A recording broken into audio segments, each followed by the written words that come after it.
C'est une dame qui a envoyé à quelqu'un un texte de Louisa sur l'Eucharistie dans le tome 11, dans le tome 15, puis les 24 heures de la Passion.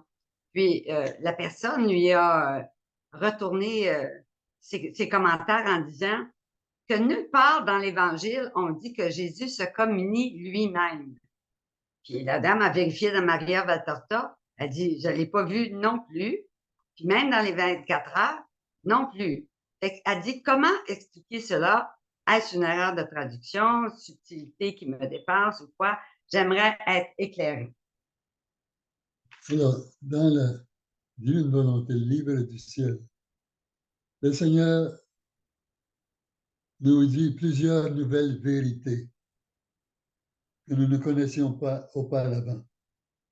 Par exemple, que dans le sein de sa mère, pendant 9 mois, il était tout à fait conscient et souffrant pour l'humanité. C'est dit nulle part ailleurs. Mais dans le livre de la divine volonté, le livre du ciel, le Seigneur nous révèle plusieurs choses comme ça, nouvelles. Et aussi, d'un autre point de vue, il est normal que Jésus, comme homme, comme uni, reçoive l'Eucharistie. Comme homme, il n'est pas Dieu. Il ne peut pas se créer lui-même. Comme Dieu, il peut créer l'Eucharistie. Alors, c'est la divinité de Jésus qui a créé l'Eucharistie. Et Jésus, comme homme, a reçu la communion, comme tout le monde. Alors, c'est tout à fait compréhensible. Puis non seulement il nous l'explique très, très bien qu'il aura reçu la communion au nom de tout le monde, ce qui nous a permis, nous, ensuite, d'être capables de recevoir Dieu. Sinon, on n'aurait pas été digne, capable de recevoir un Dieu. Alors, c'est pour ça que Jésus s'est communié lui-même. Alors, c'est sûr qu'il y a plein de vérités qui sont nouvelles. C'est les secrets du Sacré-Cœur qu'on ne connaît pas ailleurs, autre que dans les livres de Louisa. Mais ces livres-là ont été approuvés par l'Église. Donc, ils ne sont pas contre la foi catholique. Absolument pas. Ils sont conformes à la foi catholique et on peut les lire sans danger pour notre foi et notre sainteté.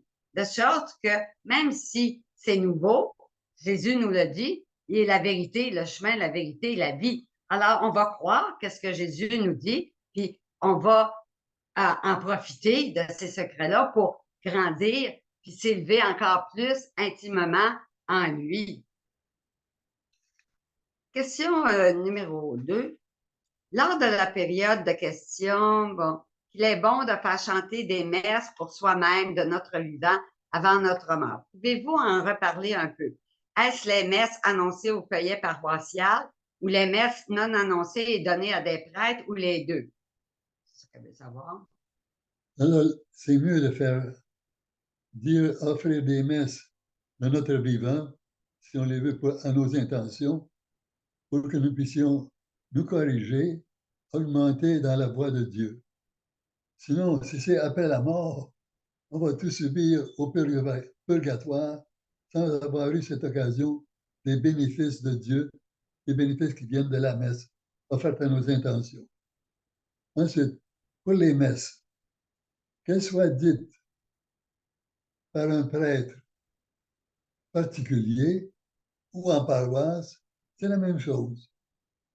Au point de vue du sacrifice de la messe, c'est la même chose. En paroisse, ceux qui sont là peuvent s'unir et prier pour l'intention de la messe. C'est tout. Deuxième question. Elle demande la lampe du sanctuaire. Dans le feuillet paroissial est écrit brûlera aux intentions de. Pouvez-vous nous parler du rôle de faire brûler cette lampe et tous les autres lampions? Comment formuler intérieurement nos intentions? Alors, c'est comme une représentation de nous-mêmes. Je pense les bouddhistes, eux font tourner une grande roue. Il y a un crochet, et puis en passant, ils font tourner une grande roue. Et puis ça représente leur prière. Nous avons la lampe du sanctuaire qui est là à nos intentions devant le Seigneur, comme si nous étions devant lui. En fait, nous le sommes par notre cœur, Mais une expression extérieure, c'est la lampe du sanctuaire ou des bougies. Une autre question. Jésus et Marie nous parlent souvent des passions qui nous rendent esclaves et les péchés capitaux et les passions qu'on a en nous. Que penser, que penser des artistes, des chanteurs, des musiciens? J'entends des gens de mon entourage, musiciens, chanteurs, dire ah, c'est ma passion. Je veux développer ma passion. Quel enseignement en tirer?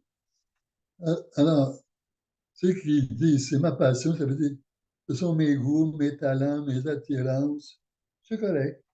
Il y en a qui sont meilleurs charpentiers, d'autres qui sont bons sur les fermes, d'autres qui sont bons pour chanter. C'est correct. Il n'y a rien de mal là-dedans. Ou le Seigneur, quand il parle d'une passion, c'est quelque chose qui peut nous avilir, nous faire descendre. Par exemple, euh, la paresse, l'orgueil, je ne sais pas quoi. Alors, ça, ce sont des passions dont nous devons nous débarrasser, des faiblesses qui viennent du péché originel. Le péché originel, un péché contre la volonté, de la volonté contre Dieu, mais il a déclenché ensuite toute une série de faiblesses en chacun de nous. Nous n'avons pas toutes les faiblesses, nous avons la possibilité de faiblir en tout, oui. Il y a des faiblesses, des choses qui sont plus fortes en nous, dépendant de notre hérédité, de notre éducation, de tout ce qui nous est arrivé durant notre euh, grandissage, quand sommes sortis de la petite enfance jusqu'à notre être adulte. Une autre question. Si le prêtre, je me confesse, le prêtre dit que je me confesse trop et parfois que j'ai juste des péchés véniels. Alors, que puis-je faire? Attendre pour un mois, se repentir avant? Si ce sont les mêmes péchés qui se répètent, comme la colère, la gourmandise, la paresse, pour moi, c'est les péchés capitaux. Je veux les confesser, mais que faire? Le prêtre semble réticent. Alors, l'obligation de l'Église, c'est de se confesser au moins une fois par année. Au moins. Ça veut dire qu'un long bout de temps, on n'a pas eu de péché grave, on n'a pas besoin de la grâce du sacrement du pardon. C'est pas vrai. On a besoin de la grâce du sacrement du pardon. Et l'Église, au point de vue spirituel, nous conseille de recevoir le sacrement du pardon le plus souvent possible. De nos jours, c'est pas facile. Il y a beaucoup de prêtres qui ne veulent plus aller à la confesse, au confessionnal, je veux dire, hein, pour toutes sortes de raisons. Ça a commencé un peu avec la pandémie, il y a d'autres raisons aussi. Tous les prêtres devraient être ouverts à tout le monde et les encourager à se confesser, quel que soit le péché. Il y a des saints et des saintes qui se confessaient chaque jour, même pour une imperfection. Alors, a priori, en plus, nous, qui sommes loin d'être saints, nous devrions nous confesser le plus souvent. Et les prêtres ne devraient pas euh, repousser quelqu'un. Si on vous repousse, essayez de trouver un prêtre ailleurs. C'est vrai que les prêtres dans les paroisses sont très occupés. Il y en a qui n'ont pas le goût d'aller au sacrement du pardon. Il y en a d'autres qui, si vous allez à la paroisse où le prêtre réside, ils vont vous recevoir.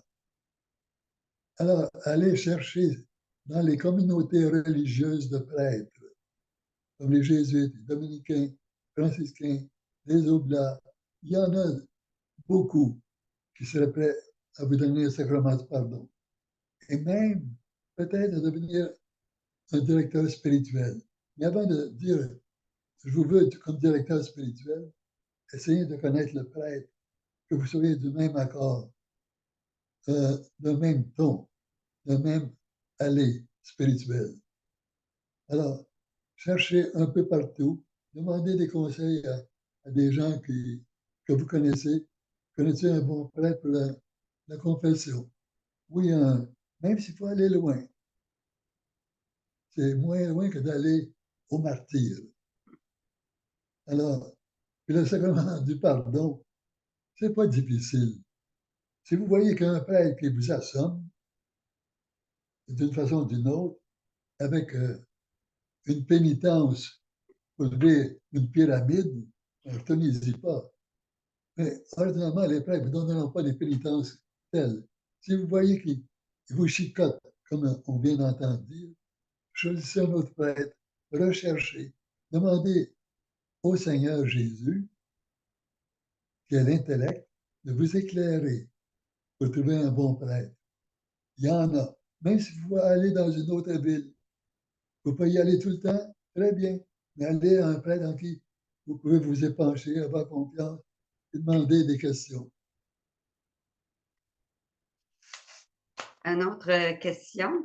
Alors, c'est quelqu'un qui veut avoir des éclaircissements. C'est dans le tome 30, un texte du 13 avril 1932. Alors, les pages différentes d'une fois à l'autre, là, les pages ne sont pas les mêmes. Mais avec la date, vous allez pouvoir vous retrouver. Je vais vous lire la phrase, puis la dame, elle voudrait être éclairée sur ceci. Si la créature, La date, le 13 avril 1932, si la créature vit dans ma volonté, ses actes deviennent une propriété commune à l'une et à l'autre. Ça, c'est d'accord.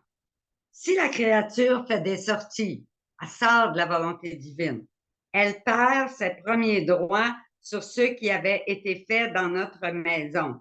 Puis la substance, la vie de l'acte, la sainteté, la beauté, les prérogatives nécessaires pour pouvoir former un de nos actes produits par notre divin vouloir. Alors, pouvez-vous commenter? Oui.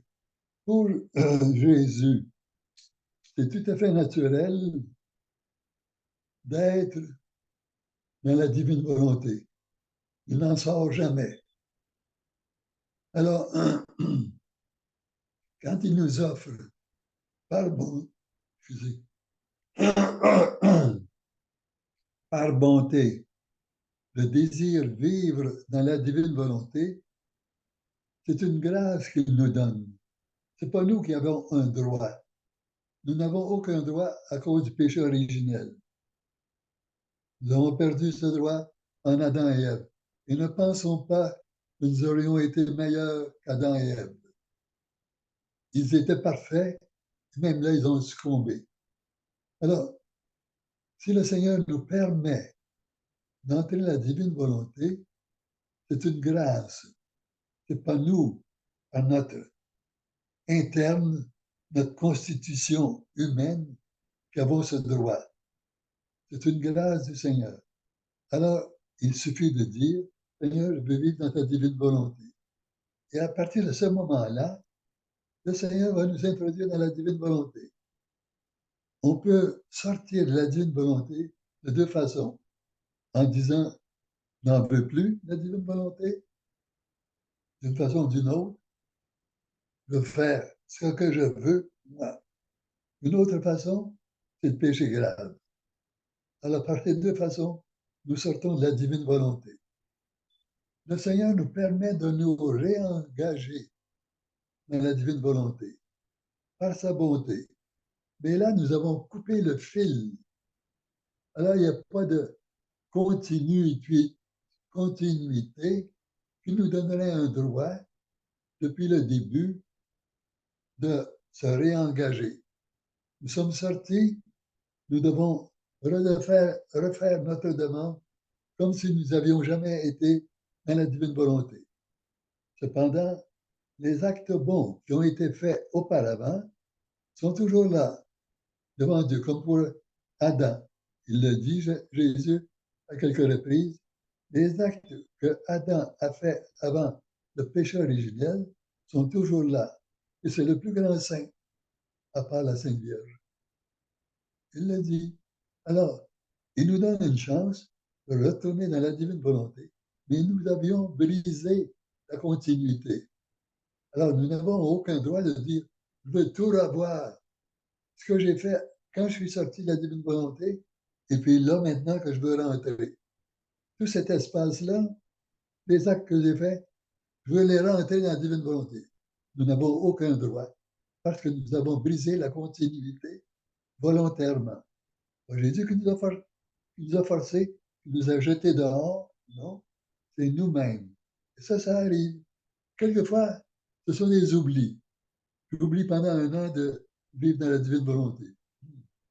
C'est pas fameux, hein? L'oubli. Le Seigneur pourtant nous donne des grâces tout le temps de revenir. Il y a l'Esprit Saint qui est la mémoire. Alors l'Esprit Saint, lui, il n'est pas paresseux. Il nous donne tout ça de typique dans notre volonté, dans notre mémoire. Hey, il faut revenir. Hein? T'es sorti, là? Reviens. Ouais, je vais y penser. Ouais. Ça, c'est nos réactions humaines. Le Seigneur le sait. D'ailleurs, c'est le seul qui est le juste juge pour juger chacun de nous. C'est tentant de juger les autres. Je vois un homme que je connais, passe près de la taverne, je sais, il va y aller, il va rentrer. C'est vrai, il rentre là-dedans. Je l'ai jugé d'avant, puis j'ai gagné ma jugeote. Mais peut-être tous les combats qu'il a eus, je ne les connais pas. Toutes les fois, il a refusé avant. Je ne sais pas. Mais le Seigneur le sait, lui. Mais moi, j'ai jugé. On n'a aucun droit de juger. C'est difficile de ne pas juger.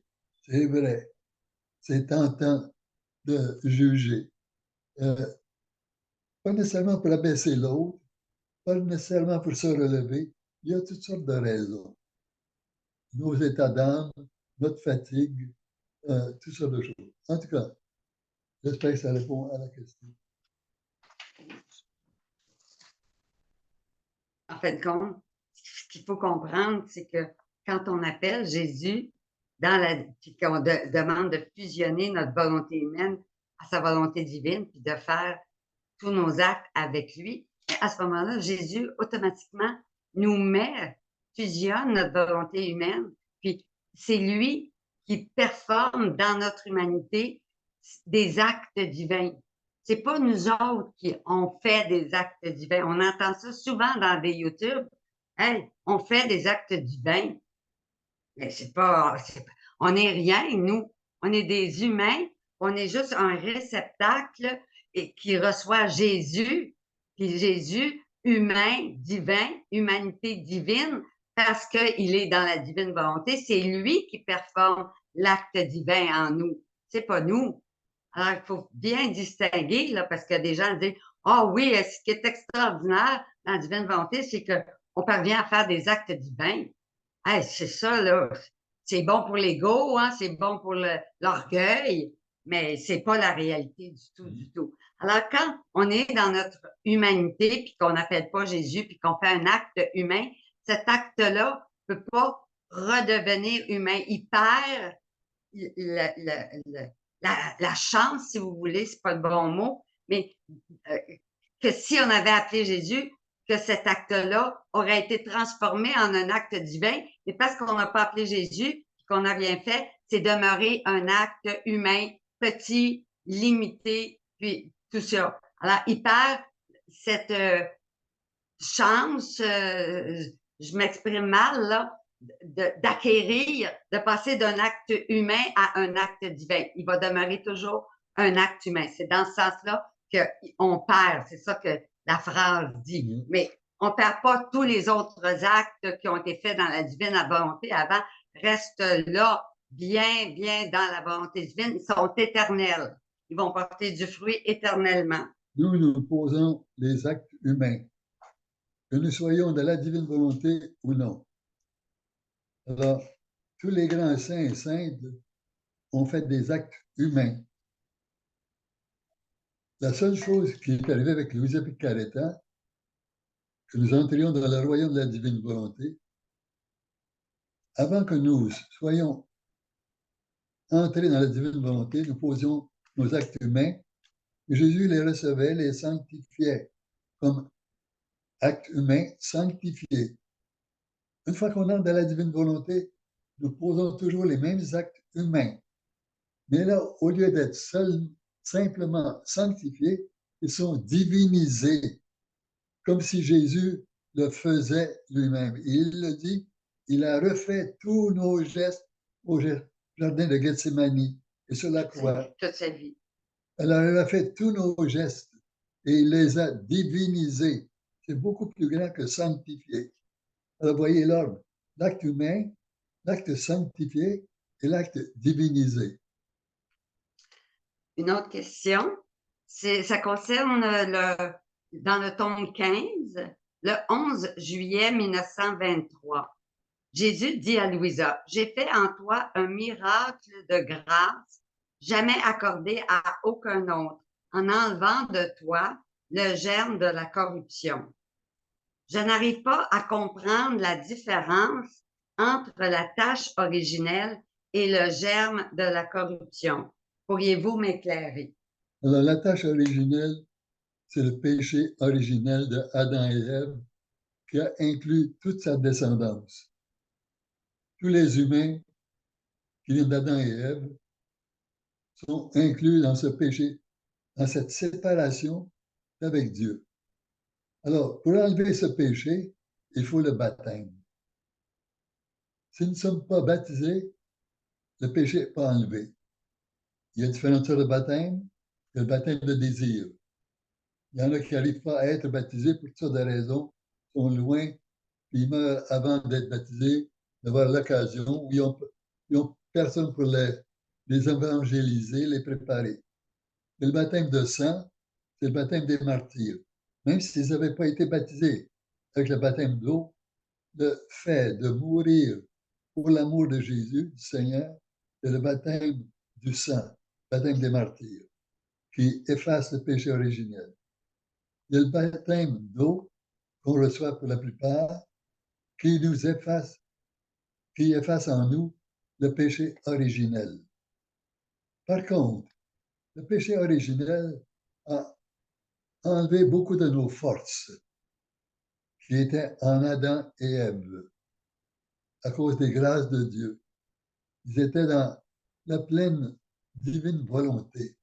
Nous avons perdu tout ça, toutes ces forces. Alors nous sommes aptes à être faibles. Et le démon le sait très bien. Il peut même, il est tellement intelligent et capable.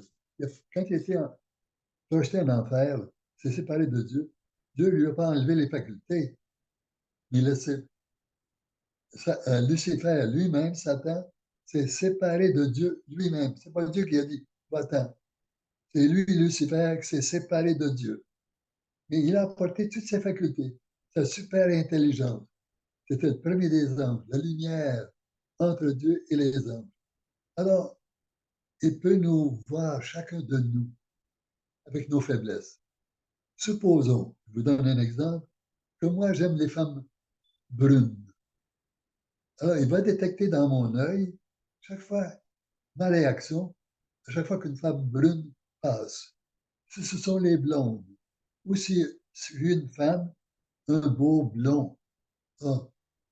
Alors, il va voir tout de suite mon attirance dans mon œil. Il va voir, tiens, ça c'est une chance pour moi de connaître sa faiblesse. Il vient de la tenter là-dessus. Alors, Jésus, par exemple, dans le désert, il a bien vu que Jésus était quasiment intentable. Alors, il a proposé quelque chose de grand que lui, Lucifer, veut, les royaumes de la terre. Alors, je te propose, si tu m'adores, je te donne tout.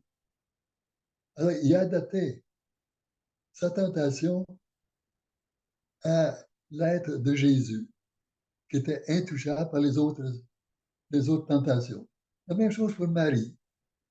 Il a essayé certainement de tenter Marie de différentes façons. Elle ne le dit pas, elle est trop humble, mais Maria Valtorta le dit, elle a été tenté 3 fois quand elle tenait son fils sur ses genoux avant qu'il soit enseveli dans la grotte. Elle était tentée dans sa foi, dans son corps, dans son cœur. Je ne me rappelle plus exactement, mais si vous allez, comme je l'ai dit avant, au tome 9e de Maria Valtorta. La question continue de la même dame qui dit, un peu plus loin, Jésus rajoute, il n'aurait pas été approprié que ma volonté 3 fois sainte descende dans une âme, en prenne possession et lui communique ses actes si cette âme avait été maculée par la moindre corruption. Question. Qu'en est-il pour nous qui n'avons pas été épargnés du germe de la corruption? Est-ce à dire que la vie continuelle dans la divine volonté n'est pas accessible pour nous ici-bas? C'est vrai, parce que nous avons toujours la possibilité de refuser la divine volonté jusqu'à notre mort. Mais autrement, si on ne le veut pas vraiment, puis on demande l'aide du Seigneur continuellement, c'est pour ça qu'il y a le sacrement du pardon, parce que ce sacrement du pardon, c'est pas seulement pour effacer les péchés, nous donner des grâces de force, de continuité, comme l'Eucharistie. Beaucoup vont recevoir l'Eucharistie, un geste automatique. Ils s'en reviennent, puis ils ne pensent pas que Jésus est avec eux, comme Luisa Picaretta le dit. Jésus, je souffre tellement, c'est la plus grande souffrance de ne pas t'avoir, pas te voir, de ne pas t'avoir, de ne pas te sentir. Et nous, quand nous recevons l'Eucharistie, est-ce que nous disons cela à Jésus? Qu'est-ce que nous lui disons? Nous se repère au fils de Saint-Louis. Salut. Oh, voilà. Comment se sent Jésus? Comment vous sentiriez-vous si vous veniez en moi, vous vous donnez à moi, vous faites un miracle pour moi, puis moi je vous dis, oh, hey, salut, salut, on va se parler sur le porche de l'église, hein? Comment vous sentiriez? Il y en a qui disent, je fais des visites au Saint-Sacrement, mais là c'est en étant distrait, en pensant à toutes sortes d'autres choses. C'est vrai que c'est l'être humain d'avoir des distractions, ce sont nos faiblesses. Mais de temps en temps, on devrait lui dire, Seigneur Jésus, je sais que tu es là.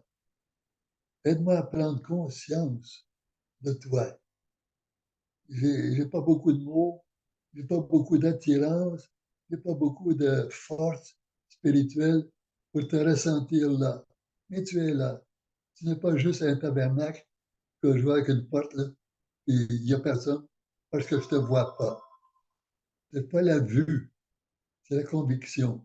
Alors, demandons au Seigneur, à l'Esprit Saint, de raviver notre amour pour Jésus quand nous faisons une visite au Saint-Sacrement. Une visite au Saint-Sacrement, pas nécessaire toujours d'aller à l'église. On n'a pas toujours la possibilité, c'est fermé souvent. Mais du lieu où nous sommes, que ce soit en auto, on peut faire une visite au Saint-Sacrement, même si elle ne dure qu'une seconde. Quelquefois, nous voyons un bel oiseau ou une belle fleur. Ah, Seigneur, je te vois là-dedans.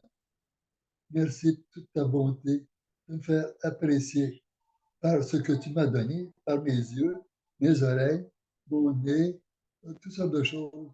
Je te remercie beaucoup. C'est faire une ronde en même temps, c'est glorifier et c'est rendre présent Jésus en nous. C'est faire une visite au Saint-Sacrement.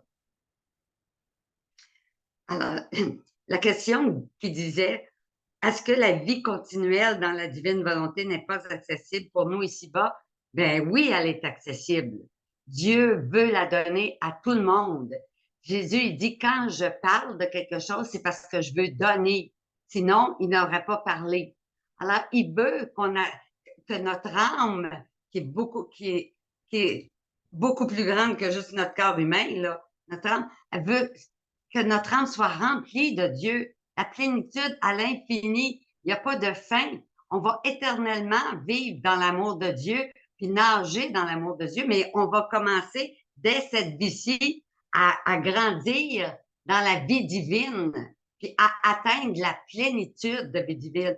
C'est sûr, c'est comme Saint Paul sur le chemin de Damas qui a été, lui, frappé par Jésus. Pourquoi me persécutes-tu? Il s'est converti du jour au lendemain.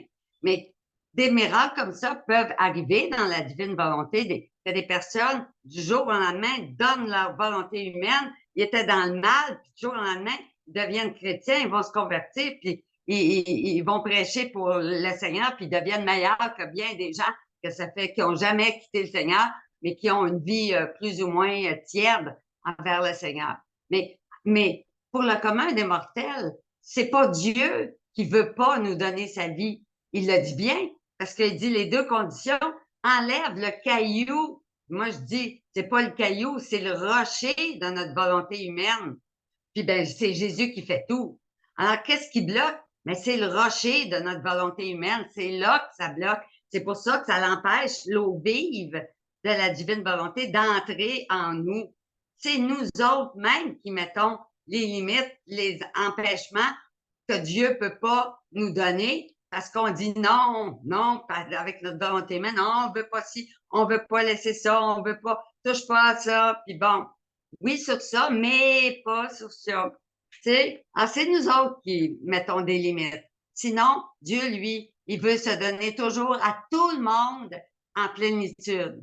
Alors, il faut savoir que Dieu veut vraiment qu'on vive avec lui dans une intimité éternelle, une vie éternelle de béatitude et d'amour. Vous avez raison de dire, on peut vivre dans la divine volonté sur la terre, mais on n'est pas assuré, comme au ciel, de ne pas en sortir.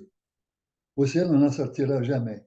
Mais sur la terre, ça pourrait arriver, c'est déjà arrivé, qu'il y en a qui sont sortis. Mais on peut revenir, c'est l'avantage.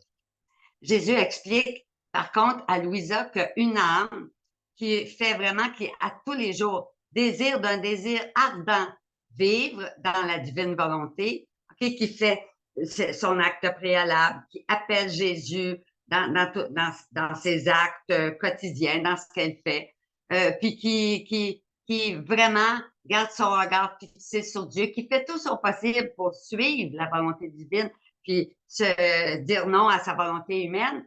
À ce moment-là, Jésus, il dit, même s'il y a un péché involontaire qui se fait dans l'âme, bien, Jésus veut tellement que cette vie continuelle continue que lui-même va, dans son amour, brûler ce péché involontaire pour que l'amour continue et que cette vie ne soit pas arrêtée. De sorte que c'est très, très encourageant et très important de savoir ça. Mais ça arrive pour l'âme qui désire réellement, qui fait tous les efforts pour le faire, pas celle, c'est pas grave, Dieu efface mes péchés, puis ça continue. Non, non, non. Il faut qu'il voit à l'intérieur de nous ce désir ardent de vouloir vivre continuellement dans sa volonté. Alors lui, il cache, il brûle les péchés involontaires pour que cette vie d'amour continuelle dans la divine volonté continue. Il le dit clairement dans les volumes supérieurs. Une autre question. Dans la réflexion de la 8e heure de la Passion, il est écrit: recevons-nous tout le mal que les autres nous envoient comme venant des mains de Dieu? Là, elle dit, si c'est le mal, comment peut-il provenir de Dieu? Alors, il faut comprendre que ici, quand c'est écrit dans les 24 heures, recevons-nous tout le mal que les autres nous envoient. Alors, c'est comme venant des mains de Dieu, comme étant permis par Dieu. Dieu veut pas le mal, il n'y a aucun mal en Dieu, mais il va permettre que d'autres puissent mal agir envers nous pour nous faire grandir dans la miséricorde, grandir dans le pardon, grandir dans toutes sortes de vertus, OK, qui vont venir en nous développer davantage la vie divine à partir du mal que les autres peuvent nous faire. Donc, Dieu permet que ce mal nous arrive pour que nous, on meure à nous-mêmes Hey, regarde ce qu'elle a dit sur moi, là, c'est effrayant. Il faut mourir à ça. Elle a dit quelque chose, elle a dit une parole à tout le monde, puis moi, je me sens humiliée, là. Tu sais, elle devait pas dire ça, puis elle devait pas faire. Voyez-vous, c'est l'ego, c'est l'amour propre, là, qui parle. Ça doit mourir.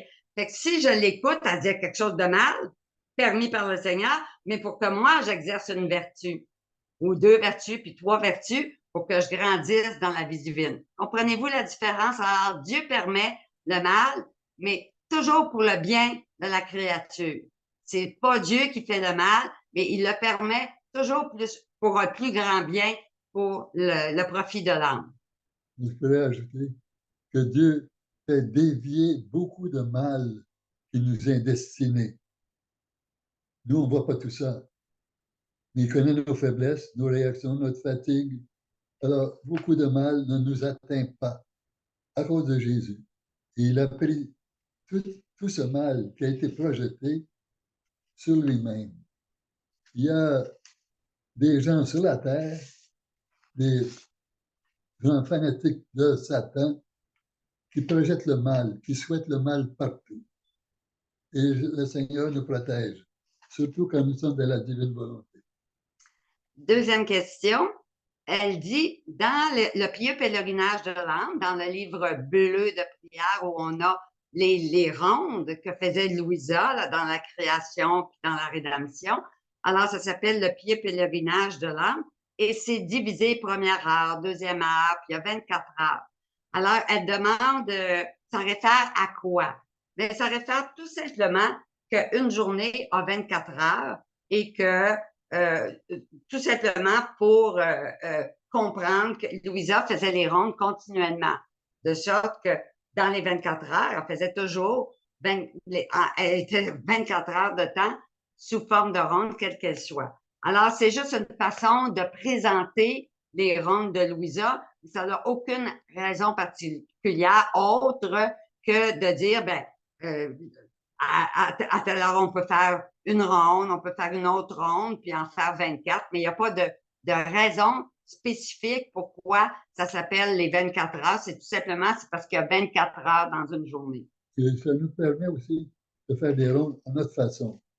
C'est certain que la façon de Louisa est la meilleure. Elle a été inspirée par le Seigneur. Mais quelquefois, notre intellect n'est pas assez ouvert, assez allumé pour faire cela quand nous sommes loin de notre livre. Alors, on fait ce qu'on peut.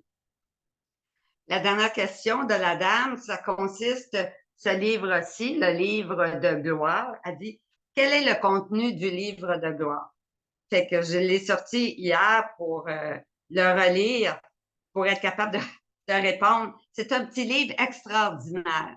C'est Tom Fay, qui était un géant de la divine volonté, alors que lui, dans les années 76, 77, a même quitté son travail qu'il avait dans l'armée pour se consacrer entièrement toute sa vie à répandre la divine volonté sur la terre. Alors, c'est lui qui a écrit ce livre-là où il répond à toutes sortes de questions. Est-ce que Dieu aime les hommes plus que les anges? Existe-t-il de nombreux textes dans les Écritures saintes sur le royaume de Dieu? Si Adam ont été créés avec le... Tu sais, c'est toutes sortes de questions qu'on peut se poser. Des fois qu'on peut pas se poser, mais quand on la lit, on dit, tiens, c'est intéressant, c'est quoi la réponse à ça? Donc, c'est un livre très, très instructif qui traite un petit peu d'un point de vue, c'est facile au début, puis en dernier, il y a un petit peu plus de théologie, mais pas rien pour que les gens comprennent pas, là. C'est fait à la dimension que tout le monde puisse comprendre, justement, puis que la réponse puisse être faite. Donc, ça, c'est un petit bijou, là. C'est vraiment un livre que je suggère à tout le monde parce qu'il répond à plein de questions. Puis des fois, il y a des gens qui vous posent des questions. Puis bien, si vous avez lu ce livre-là, vous allez avoir lu la réponse, puis vous allez être capable de donner la réponse à d'autres. Alors que si vous n'avez pas lu ce livre-là, il y a peut-être des réponses là-dedans qui vous échappent encore. Alors, ça vaut la peine. C'est un petit livre d'art, je dirais, un condensé là, de plusieurs questions que tout le monde se pose, puis à laquelle Tom Fay répond, mais à la lueur de tous les écrits de Louisa Picaretta, bien sûr. C'est vraiment un très bon livre. Il répond aussi à des questions qui lui ont été posées. Il a fait des recherches parce que c'est pas toujours évident la réponse. Une autre question ici.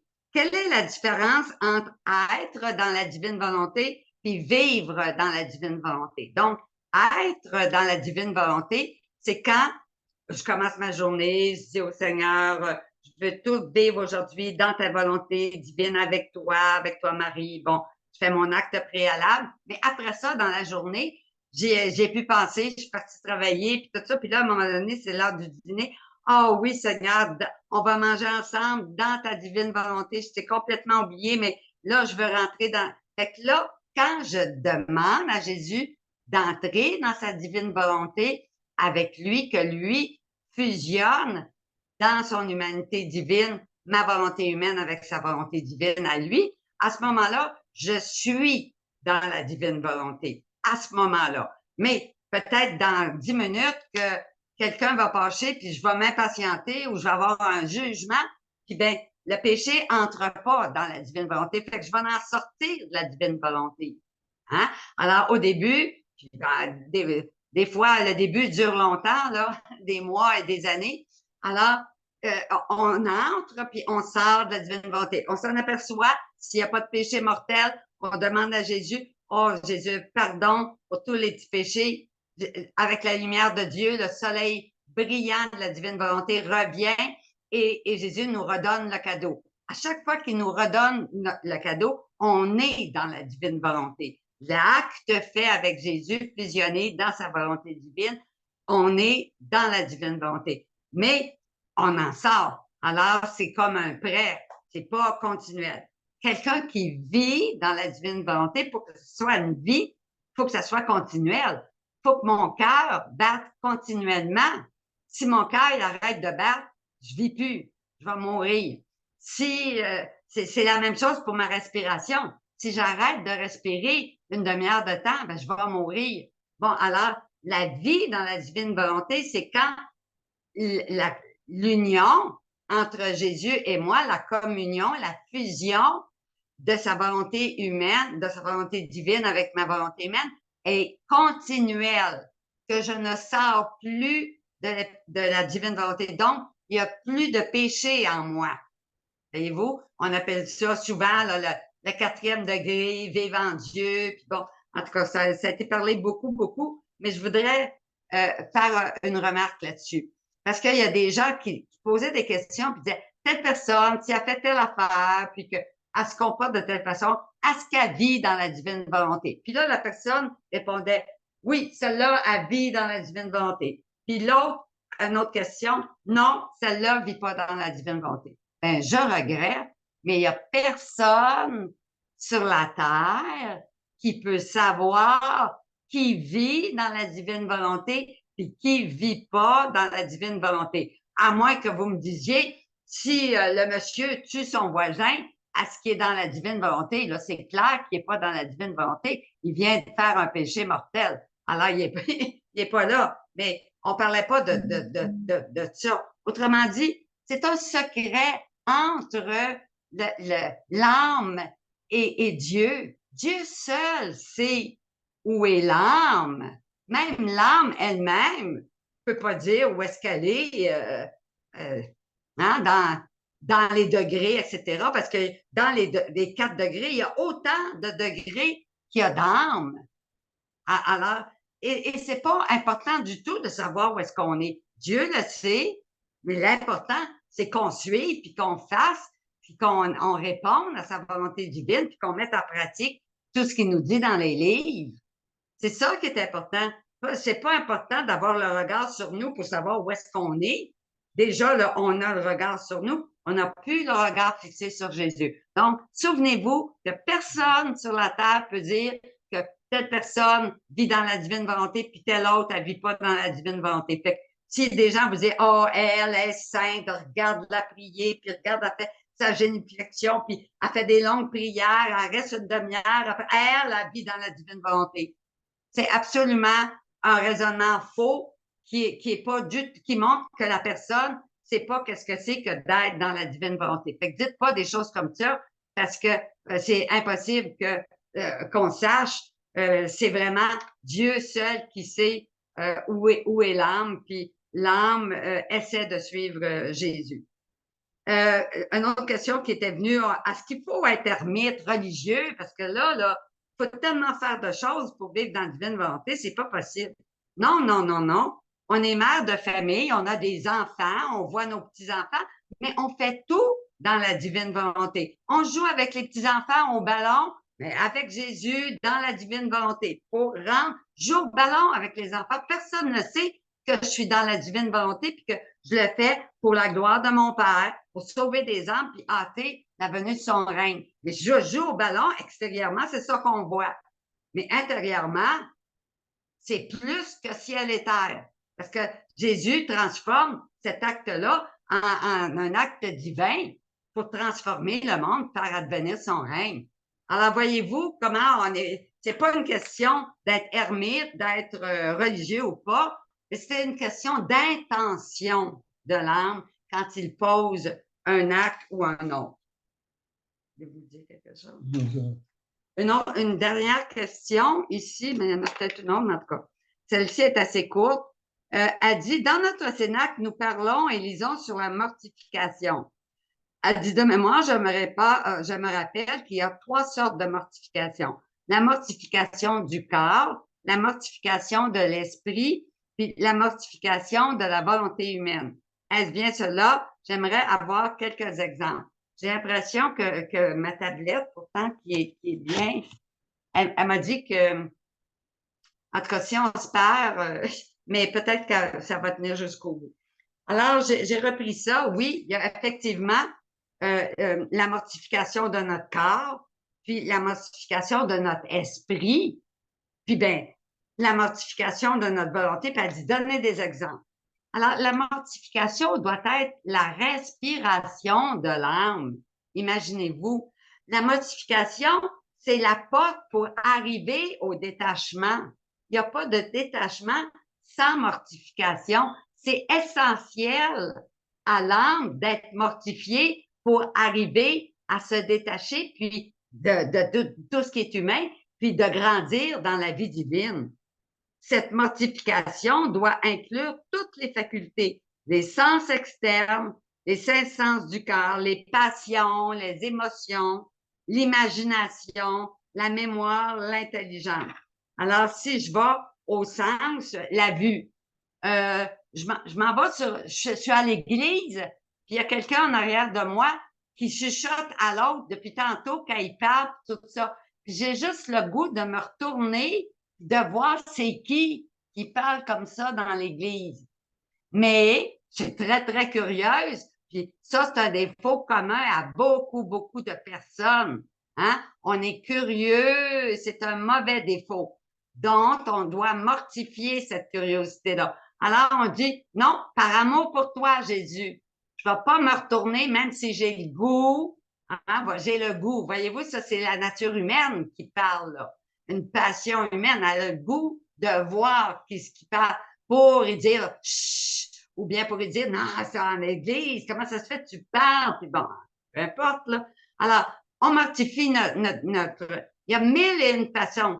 Je suis dehors, puis j'ai le goût de regarder l'autre bord, puis je garde les yeux baissés sur ce que je vois, puis je continue, puis je mortifie ma vue de 1001 façons. Okay? On mortifie notre vue. Notre vue, ça, c'est bien sûr avec tous les films, oui, ça, c'est pas juste une mortification, mais c'est une nécessité de pas regarder ces choses-là. Mais la mortification va au point des bonnes choses, de s'en priver par amour pour Jésus. Jésus disait même à Louisa, qu'est-ce que tu as à regarder? Moi, je me suis sacrifié pour toi, et toi, quel est ton sacrifice pour moi? Alors, Louis, il y a des gens qui parlent en arrière de l'église, sont sur le perron de l'église, puis c'est encore curieuse. Puis là, j'ai donc le goût de m'approcher puis de savoir qu'est-ce qu'ils disent. Voyez-vous, la curiosité, c'est sur tous les plans. Alors, par amour pour Jésus, Puis pour rester unis à lui après la communion, parce qu'on sait que dans nos paroisses, la communion, puis après ça, le temps après la communion est très court. Puis s'il barre les églises, ben, la présence réelle de Jésus est encore en moi. Puis moi, je veux me concentrer sur Jésus que j'ai reçu. Alors, je vais mortifier mon ouïe qui veut savoir qu'est-ce qu'il se dit pour rester avec Jésus uni, puis prendre la porte de côté, puis m'en aller en auto, puis rester uni à Jésus. Voyez-vous, il y a 1001 façons de mortifier son ouïe, la parole. Quelqu'un, je suis dans une fête de famille ou peu importe, quelqu'un dit quelque chose, puis il répond à l'autre, puis moi, en tant que chrétienne, j'ai une toute autre idée et puis je voudrais corriger la situation. Mais Jésus me dit, parle pas. Il me le dit par l'Esprit Saint qui est en moi. Si on est assez dans le silence puis dans la solitude, on va venir à entendre la voix de Jésus. Pas une voix humaine qui dit parle pas, mais on va savoir que Jésus nous dit de pas parler. Pourquoi? Parce que si je parle, ça va amener la guerre dans la famille. Jésus, il veut pas la guerre, la volonté divine. Alors, je vais taire ma parole. Je dirai pas ce que moi, je voulais ajouter par amour pour Jésus et pour garder la paix dans la famille. Ou bien, quelqu'un dit quelque chose, l'autre répond, mais elle répond à moitié, puis ben moi, je sais quelque chose que les autres ça ont pas dit, puis que je serais tentée un peu par orgueil, là, de dire, ah oui, puis il y a telle affaire aussi, puis ça donne tel résultat, puis tout ça. Mais je le ferai pas, je vais mortifier ma parole par amour pour Jésus. Je dirai pas, je rajouterai pas la parole que j'aurais été tentée de dire. Voyez-vous, c'est une mortification volontaire. Il n'y a pas de péché là-dedans, si je le dis ou je le fais, mais je fais une mortification volontaire pour plaire à Jésus puis par amour pour lui. Si je me le goût, ah ben ça, il y a tellement... j'aime beaucoup le chocolat, mais j'ai des fruits aussi, puis je sais que, tu sais, ou des légumes, je sais qu'avant de souper, ben, ça serait plus sain pour ma santé si j'ai faim de manger des légumes. C'est ça que Jésus me dirait dans mon cœur. Mais moi, ce que j'aime, hein, ma passion, là, humainement, là, c'est le chocolat. Hein? Puis je dis, non, non, non, non, non. Je sais que Jésus, puis je dis, oh, je vais manger ça sur un chocolat, ça va me contenter de ça. Voyez-vous, je ne suis pas mortifiée du tout. C'est ça dans notre société qui manque la mortification, parce que fais-toi plaisir, donne-toi du bon temps. C'est tout le contraire. Alors, je vais mortifier mon goût. Je veux un morceau de chocolat, mais je vais dire non. Je vais manger une carotte plutôt parce que c'est ça que Jésus veut et que ça va me rendre en santé. Voyez-vous qu'il y a des exemples, là, ou bien, tu sais, sur le goût, j'aime pas tel fruit, puis tel autre, je l'aime beaucoup, puis là, les deux sont dans le panier. Puis ben, j'ai tendance à vouloir prendre le fruit que j'aime beaucoup, hein? Puis quand ça ne restera plus, ben là, je mangerai de l'autre. Mais là, par esprit de mortification, je vais laisser de côté celui que j'aime beaucoup parce que mon mari va le prendre, puis lui, il va le manger. Fait que je vais le sacrifier, puis moi, je vais prendre celui que j'aime le moins. Voyez-vous, je ne sucre pas mon café. Je ne mets pas de sel supplémentaire sur ma nourriture. Ou la nourriture est brûlée. Moi, je dis pas un mot à mon mari, puis je suis contente si je prends la portion qui est la plus brûlée avec le fond. Comprenez-vous, il y a 1001 façons de mortifier tous nos sens. Si vous manquez d'imagination, l'imagination, on la mortifie en n'étant pas sur nos pensées. Ah, j'ai regardé tel film, puis là, je me souviens de tel film. Puis je suis complètement pas avec Dieu. Je suis dans quand le gars rencontre la fille, puis là, ah, ils sont aimés, puis bon, tu sais, des pensées inutiles qui me font pas grandir dans mon union avec Jésus, puis qui font pas grandir la vie divine. Je serais mieux de penser à la conversion des pécheurs, puis faire une ronde de récupération pour tous les blasphèmes qui se font ce jour-là. Ça va porter du fruit. Mais l'imagination qui vagabonde à gauche puis à droite sur les choses du monde, ça porte aucun fruit divin. Donc, je mortifie ça, puis ben, je reviens à faire les rondes que le Seigneur nous demande de faire. Pareil, c'est pareil dans la mémoire. Moi, je me souviens très bien, là, tous les souvenirs inutiles qui ne sont pas reliés à Dieu. Ben, moi, je suis une mère de famille, j'avais 4 enfants, puis un mari, et puis j'étais la mémoire de tout le monde. Puis quand quelqu'un, ah, maman, où est-ce qu'ils sont? Où est-ce qu'il est mon pad? Ton pad, oui, je savais, tu sais, c'était moi la mémoire de tout le monde dans la maison. Mais quand j'ai connu la divine volonté, il y a quelque chose qui s'est transformé en moi, puis je suis arrivée à mon directeur, au point que je suis arrivée à mon directeur, puis que là, j'étais plus la mémoire je disais à mes enfants, je sais pas, moi, où est-ce qu'ils sont vos choses? C'est à vous en occuper. Puis quand mon mari me disait, je sais pas où est-ce qu'ils sont tes choses, puis même à ça, j'oubliais plein de choses. Je dis au père Côté, qui était mon directeur spirituel durant 19 ans, je pense que je commence, j'avais 50 ans, je dis, je pense que je commence à faire de l'Alzheimer. J'oublie tout. Il s'est mis à rire de moi. Puis il dit, non, non, non, inquiète-toi pas, ma fille. Le Seigneur est juste en train d'enlever tout ce qui est inutile pour lui dans ta mémoire. Il est en train de libérer ta mémoire de tout ce qui n'est pas utile pour lui. Alors, il va faire la même chose pour vous. Donc, la mémoire, ça va être pour se remémorer l'amour de Dieu dans les 24 heures, puis dans les rondes de création, de rédemption, puis ben, pour réparer tous les péchés du monde. Bon, la volonté, l'intelligence, c'est pareil. À la lumière de l'intelligence, ben, je pense que l'heure est déjà passée. Fait que, en tout cas, je vous ai donné quelques exemples de mortification.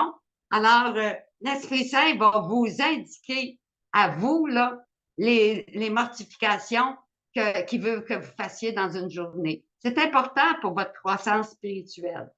Alors, avez-vous quelque chose d'autre à rajouter? Sinon, le prochain Cénacle, le 26 octobre, le 4e jeudi du mois d'octobre, le 26 octobre. Il y aura la béatification de Louisa. Vous pourrez la faire vous-même parce que le temps est passé. Je demanderai à tous les prêtres qui sont présents de bénir avec moi. Que Dieu Tout-Puissant et avec la Sainte Vierge vous bénisse dans toutes vos entreprises, dans votre désir de vivre dans la divine volonté, en éloignant le plus possible les obstacles qui pourraient vous faire chuter. Je vous bénis au nom du Père et du Fils et du Saint-Esprit.